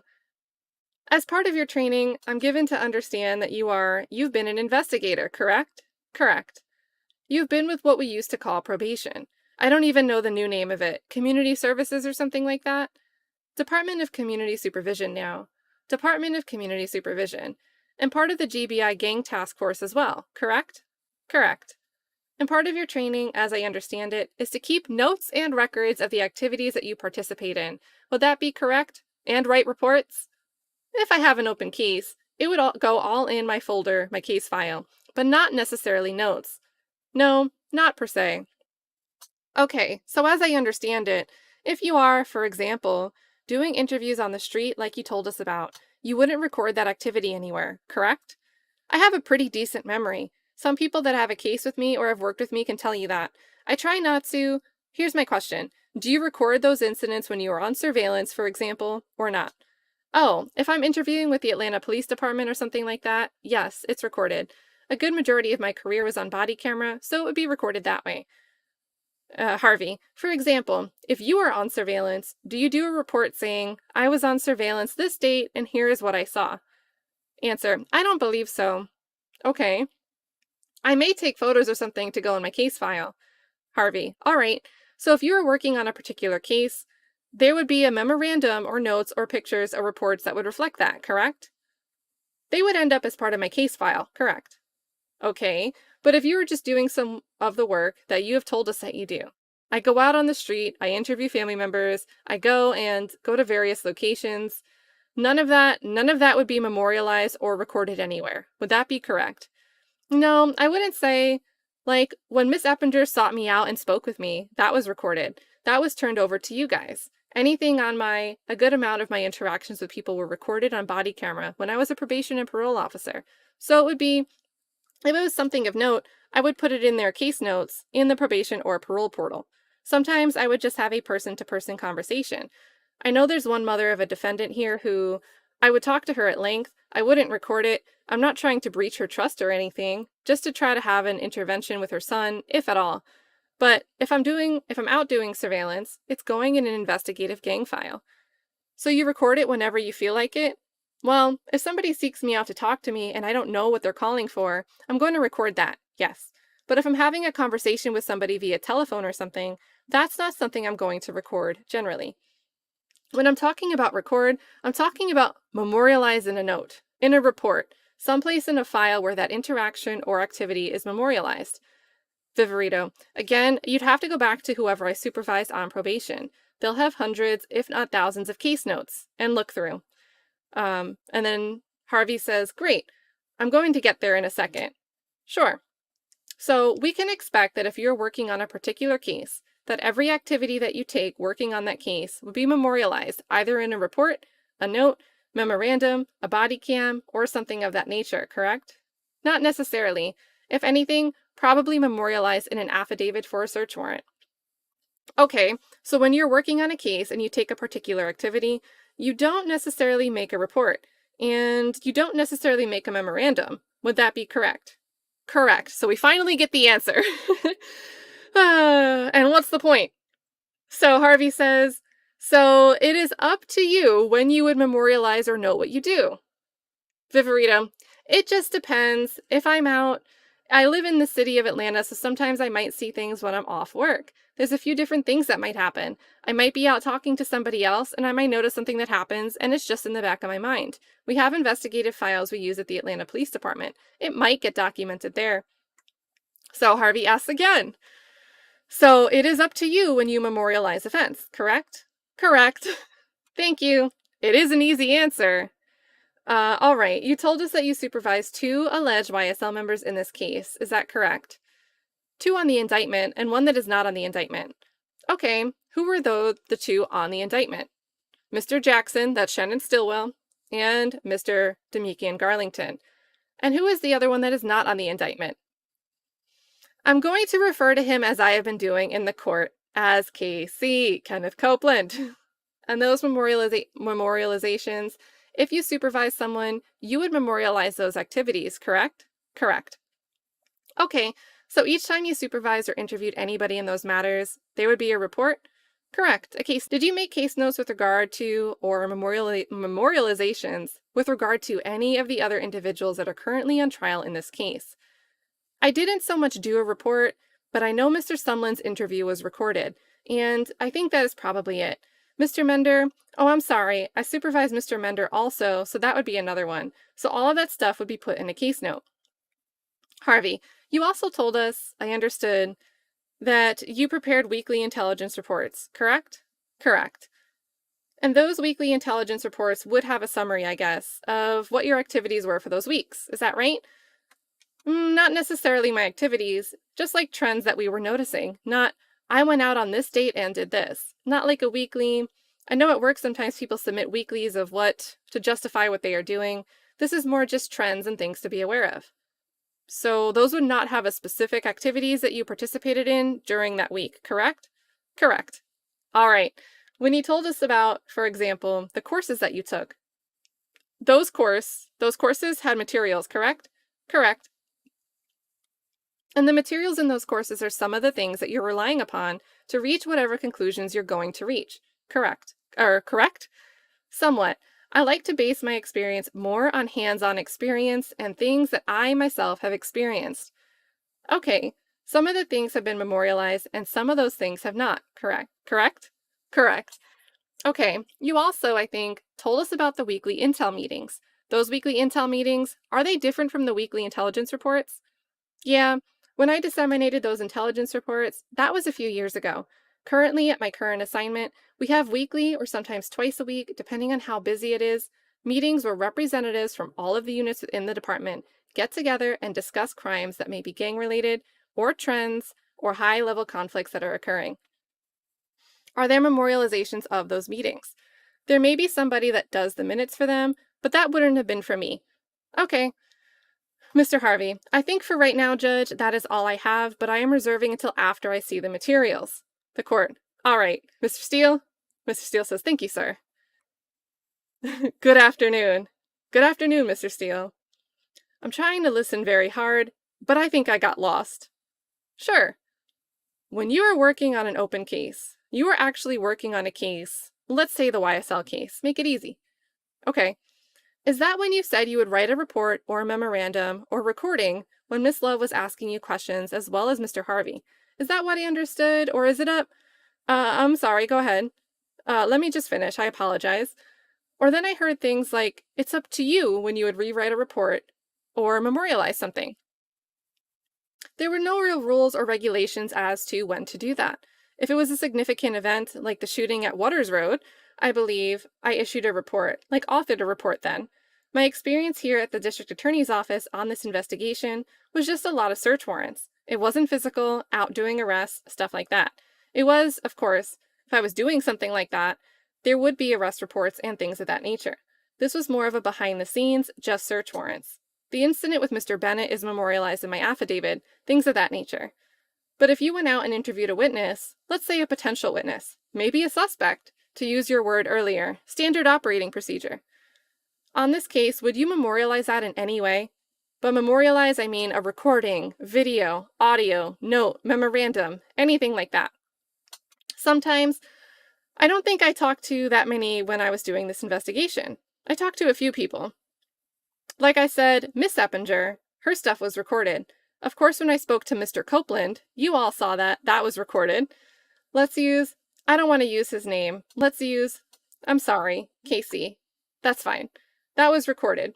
So if it's something of that nature and we're out interviewing witnesses, usually a recording is run in the interview room. All right. You mentioned there is no protocol. That is maybe my word. Standard operating procedure. What does that mean to you, that there was no SOP? I mean, I haven't worked at the DA's office for over a year now. I can't remember a set of rules that you must record when you do this. You must write down when you do this. I think we're all senior investigators at this point. We know when it's appropriate to record somebody or take notes.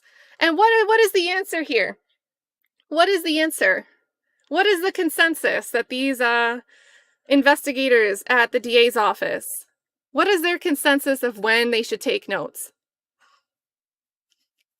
What is their consensus? They know when it's appropriate to take notes. Yeah, when we feel like it, when we want it to be in evidence, right? When we want something to be able to be evidence, to come into the record, we'll put it down in a note. If we don't want to have to turn it over to a defense attorney, we won't document it, because then it's notes that we need to turn over. Oh, man. Oh, man. Also, shout out to Violet here, showing the love. I love the KNW chat with the green amphibious emojis. We love you back, Violet. Oh, man.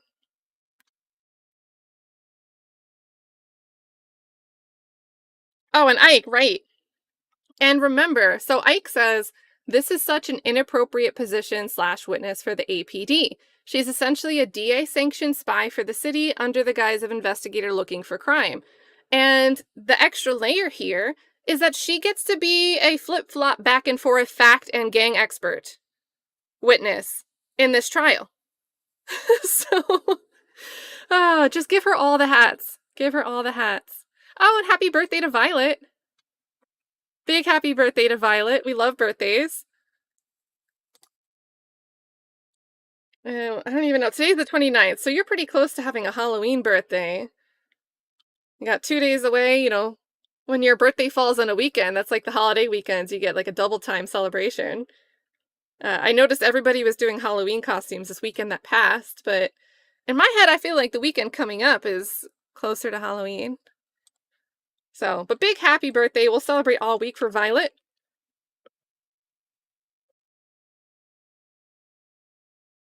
Thank you for showing love.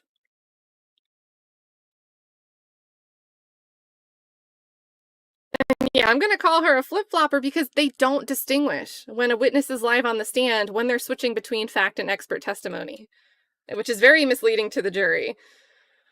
So, where were we? Here I am losing my place. We know when it's appropriate to record somebody or take notes. Okay, that may have been what I understood then. It's up to you. Correct. I think that's how you finished it. All right, now you mentioned Mr. Jackson. I'll refer to him as Mr. Stillwell Jackson. Sure, I knew him as Stillwell. I know he's on here as Jackson. All right, Mr. Garlington, Mr. Mender, when you said you had interactions with all those gentlemen, and you can go one by one if you don't mind, what are you referring to specifically? So I was the probation officer for all 3 of those gentlemen, and I would have monthly or weekly interactions with them, whether it be in the office or out in the field. I know Mr. Stillwell.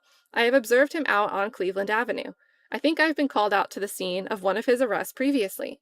Mr. Garlington, I remember I saw him on an unrelated matter in an apartment complex, and he spoke about it on some jail calls where he thought I was there to arrest him. And Mr. Mender, I would observe him on the Boulevard and Parkway corridor of Atlanta. That is where the Rollin 60 Crips are dominant out there. Like I said, he's both a member of the Rollin 60s Crips as well as YSL. Did any of these gentlemen, you can take them one at a time if you need to, did they tell you anything like you mentioned earlier, the 6 stars or the 6 points? No. Of the Atlanta Police Department, did they ever give you anything tangible that you used in your knowledge of YSL or criminal street gangs? No, but I would use some of the other factors. Well, I'm referring to those conversations now. Oh no, for the most part, sometimes they would be truthful. Like I said, it's been a minute since I talked to them. But for the most part, when it came to the gang stuff and YSL and Mr. Williams, they did not want to be truthful. Steele. Well, truthful is in the eye of the beholder or the listener. But my question is a little different. Did you even speak with any of those persons, individually, or you can do it collectively, about anything you learned about criminal street gang activities, specifically YSL? Like briefed them on my training? Or do you mean like ask them are they involved in YSL? Is that what you're... Exactly. I would have extensive conversations with Mr. Stillwell or Mr. Garlington about their behavior, and that I felt it was inappropriate and going to lead them down the wrong direction. This is such a weird answer. So this is, to me, is a no. If you're concerned that something's going to lead them down the wrong direction, that means they're not quite there yet, right? But look, she won't give an answer here. So Steele asks, did they ever tell you anything that would lead you to gain information about YSL? Did they specifically tell you a conversation? No, I would have to get it in directly through jail calls and phone extractions and things like that. And the same for Mr. Garlington and Mr. Mender? Yes. Mr. Garlington, I would speak to his mom occasionally about his behavior and my concerns regarding what he had going on. And Mr. Mender was never very cooperative. I know a few times Mr. Mender had mentioned that he wanted to go out of town with Mr. Williams because he was his road manager, which I did not believe to be true. All right, so when the prosecutor love asked you questions about, you've had all this, these may be my words, but these conversations with persons who are in this indictment, you didn't learn anything from those persons about gang activity that you were bringing in as an expert. Is that true? That's true. My conversations with them one-on-one, like in the field or at the office, they wouldn't say much. Like I said, I would have to go a different route, like with jail calls or cell phone extractions, things of that nature. Now, this is slick what Steele's doing here because he's trying to block her out. And I hope that, I'm sure they're reviewing these transcripts and what she said, but she just confirmed here that she should be limited as to just being a fact witness about these particular conversations. She can't try to make blanket statements saying like, as an expert in my experience, their behavior was consistent with whatever. Because she's saying here she didn't learn anything that she's bringing in as an expert here. So I hope he refers back to this when the time comes. And then as a fact witness, she'd be constrained to testifying, well, they didn't tell me anything personally as a fact witness. And hold on, so we'll leave off here at line 12. Big thank you, Violet, on her birthday's out here sniping and dropping a gifted membership in the chat. So big shout out again, happy birthday to Violet, and thanks so much for spreading the love. Vince said, look, we were dropping presents today. Vince, thanks so much for dropping another one out there. LB says, I missed all y'all slimes. Now be careful. Be careful, we're talking about Viverito. She looks through conversations for slat and slime, so be careful using those words, guys. Shout out to LB, thank you so much for the 5. Miss you too. It's been a weird couple of days not seeing the cat chat, although I've run into a couple people outside in the YouTube and Twitter streets. The Honorable Yeah That says the bar to be an expert in court is at the floor. like the lowest limbo. Oh man. Oh man. And for anyone tuning in late, I know it's in the title, but just so you know, we are looking at the Viverito transcripts, and we will switch over to the live court feed if the feed goes live at 1 o'clock. You know, whenever it goes live, we'll switch over. And that stream, it's pinned in the top of this. And it's also sitting on my channel, but if you want to bookmark the live, dropping it in the chat there as well.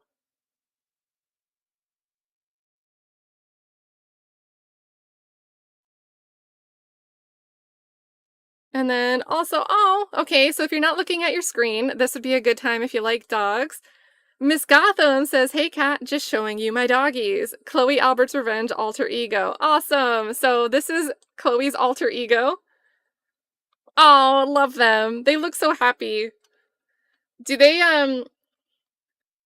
when you say words like car or drive or ride, do they know what you mean and like get excited that they think that you're about to take them on a trip? Because I love when dogs know. Like, oh, we're about to go in the car, and they're like, yes, we get to go for a drive. Maybe we'll get free cheese at the Taco Bell drive-thru, which maybe we shouldn't be eating, but life is short. Oh, man. Love them. They are adorable. I love them. We will keep them up on the screen for good measure at this point in time. I think I left off at line 12 here.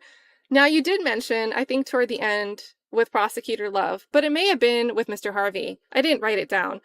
That you really formulate, and if I'm wrong, you've got to tell me I'm wrong. I understand. You really formulate, you're asking the court, someone is asking, the state is asking the Honorable Judge Glanville to deem you an expert. Correct. All right. I think that you said that you're really coming into court, if the judge lets you, with your personal experiences. You're kind of leaving other things aside. Is that what you said? And if yes, can you explain why that is? Miss Love, objection, Your Honor, as to the forum. It is confusing and compound. The court, I'll sustain as to forum. You can rephrase it. Steele, are you using your personal experiences, if that is what you said, I'm not trying to quote you wrong, to formulate why you believe you have a heightened knowledge of insight into gangs, YSL specifically? Miss Love, objection. Court, what is the basis for your objection, madam? Miss Love, the form of the question. It's, I hate to say I don't understand it, but I'm not certain that I understand. The court, it might be compound. Why don't you break it down into smaller pieces? Steele, did you say earlier, or testify earlier, that you were basing any type of expertise that the Honorable Judge Glanville is going to decide upon, mostly or all on your personal experience? That was what I heard.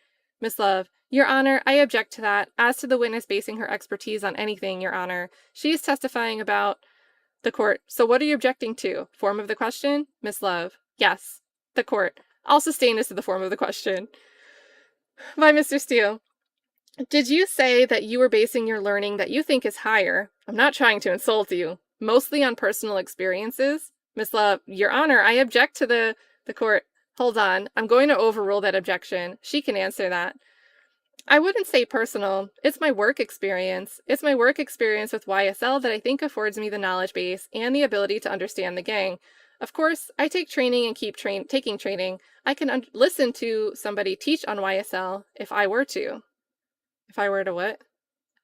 And not for nothing, but she's like, haha, sometimes it isn't work, which is why I don't take notes. I'm just out doing personal things off work, and I note things all the time. I observe things. So this is a very different characterization than when she was asked about when she decides to memorialize things. Because when it comes to memorialization, oh, it wasn't my work experience. A lot of the time it's personal stuff. Now, when it comes to, well, then what's your expertise? Oh, I wouldn't say personal. It's my work experience. So anyway, they continue. Steele says, I couldn't hear that. Viverito, I'm sorry. I could keep taking training. I could take courses on YSL. Where? But I think my experience compounded with the training that I've had is what makes me such an expert on this gang, even as to where, if you listen to the Wiretap, I think the members of the gang consider me an expert on the gang. Steele, all right. So I'm going to ask you all about that. Sure. But I think that you answered directly, yes, it's mostly your personal experience. Then I want to get into the other things that you said. You did. Miss Love, objection as to mischaracterization. Mr. Steele, I think that is what she just said, and if she didn't, she can correct it. The witness, I would say it's both. It's a combination of both. Both are equally important. But I think what I have that is different than somebody that just attends training is my experience with the defendants, the Cleveland Avenue community, the rival gang, things of that nature. Not everybody has that. Not everybody has talked to Mr. Bennett. Not everybody has interacted with members of YFN. So a lot of people don't have that. I think that is something that gives me an edge on top of my training. Mr. Steele, let's start right there. Mr. Bennett, correct. You were talking about a performer known as YFN Lucci. Is correct. Is that fair to say? Okay. When you spoke with Mr. Bennett, as you just said, did he give you any meaningful information about YSL? No. The court, can we pause just for 1 second, Mr. Steele? Sure. So they pause. Go ahead, sir. Thank you. Steele, so when you say that you have, a certain benefit because you spoke with Mr. Bennett, but then said you don't discuss anything about YSL, how is it a benefit? How do you characterize it as a benefit? I mean, I've met Mr. Bennett. I've had a chance to look at his tattoos. I've had things like, what I'm saying is, I've had experiences that the average officer or investigator may not have had. I've interviewed members of YFN, I've listened to jail calls, I've reviewed phone extractions of YFN, so I see it from both sides. It's kind of a rare thing. I think you might find it. Here we go, guys. Here we go. You might find it with Tyrone Dennis, Kim Underwood, and Mark Belknap. But outside of that, I don't know if you're going to have many people that have that. Who did you interview other than Mr. Bennett, who you say is affiliated with YFN, dealing with YSL? Sure, I sat in on the interview with Mr. Glass on the YFN indictment, and I want to say Mr. Boyd, and I would have to think about the others. Well, with Mr. Glass and or Mr. Boyd, and separate them if you need to when you answer the question, did they give you anything that you were using about YSL? I don't want to misspeak. That was in 2020. I can't remember. That's fine. Okay. I thought you said your memory was good. That's why you don't take notes. Now, you did say that you met with 6 co-indictees in this case, YSL case. In my course of a 10-year career, I have met, whether it be briefly or during an arrest by another unit or something like that, I have encountered them, yes. We're going to go one at a time, and I'm assuming, just so we can move on, Mr. Stillwell is one of them, or Mr. Jackson? Correct. And you already answered that was nothing of substance about YSL. Viverito, I guess if you want to phrase it that way, but my interactions with him, and him being evasive, and things of that nature, it's hard to describe. When you've worked in this field for so long, and around these people, it's hard to describe. I can pick up on certain things that it's hard to explain. Steele, okay, well now is your opportunity, but I'm going to move on to Mr. Garlington and Mr. Mender only because I think that we addressed them. I'm assuming they are 3 of the 6. Correct. And it's going to be the same answers you gave before? Correct. None of them were, my word would be forthcoming. You said truthful or something. Correct. Who were the other 3 members who were indicted according to you? I met with Mr. Sumlin after his arrest, and that was a recorded interview that we have, if you are familiar. It is. Are you familiar with the discovery in this case? Some of it. Okay, Mr. Sumlin. Anything outside of the recording? No, not outside the recording. Okay, did he give you any insight into YSL that you're using today before the Honorable Judge Glanville? He did give a good bit of information during that interview. Like what? He explained his role in the gang, that he was out there kind of on Cleveland, I believe, and I don't want to misspeak because I haven't listened to that interview in quite a while. He explained, I guess, they were having some issues on Cleveland Avenue, and he said that Mr. Williams had rented them a house, I think, on Brown's Mill, that they referred to as the Web, so that they would not be shot at and they would have shelter from some sort of violence out there. Did he actually say that Mr. Williams, according to him, bought a home so that if people didn't have a place to stay, they could stay there? It wasn't bought. I believe my research into that property was that it was rented, and the inside had been marked with all types of YSL graffiti from body cam that I viewed from when it got shot up. I don't know if he said Mr. Williams, but I know that I would have to listen to the interview again. I don't want to misspeak or say the wrong thing, but I know it was Mr. Williams had either provided them a home, I think it was the one on Brown's Mill, that had been previously shot up, and that, I'm sorry, go ahead. It's okay. No. They were having issues on Cleveland Avenue, and he provided a home for them. Do you have any evidence besides Mr. Sumlin's recordings of that interview that Mr. Williams actually rented, I guess, that home? Other than the fact that it was frequented by YSL members and the inside was covered in YSL graffiti and appeared to be a hub for drug sales, consistent with the gang's activities? No. As far as seeing a lease or anything? No. Did anyone else corroborate Mr. Sumlin's statement about that web house, as you called it? Oh wait, are they going live? All right, we have a Georgia seal, you guys. So we will stop it here and we will switch over. Here's the link, and I'll redirect. And we will do a part 2 on this transcript. All right, so there's a link to the court stream. Thank you guys in the chat. Also, big shout out. I think Special Bendy Bros called this. Hope we get some answers today. And then a couple seconds later, we're going live. So I'll set up a redirect and see you guys over there in a second. Until then, here's ABC's of Steel.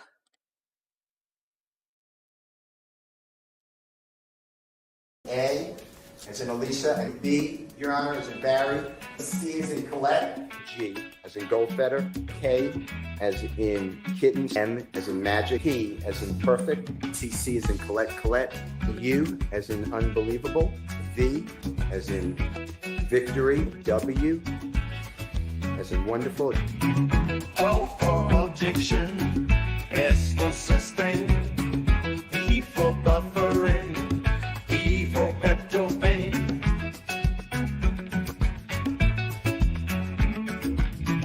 S for sly, my friend, and you, as in what you mean. I as in I don't recall. M as in may I sleep. All the ABCs of steel makes me feel so real. Yeah, they keep on spinning round. Never gonna let me down.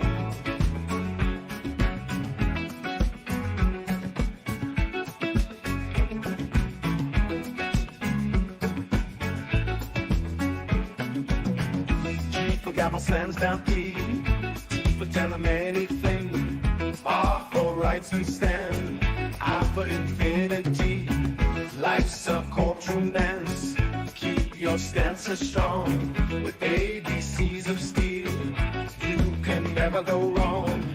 Oh, the ABCs of steel makes me feel so real.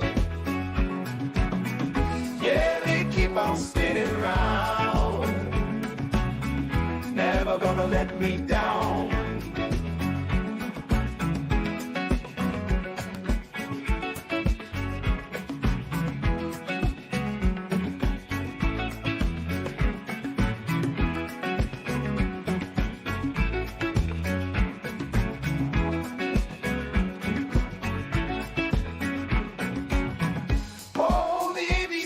Steel makes me feel so real. Yeah, they keep on spinning round. Never gonna let me down. of steel makes me feel so real. Yeah, they keep on spinning round.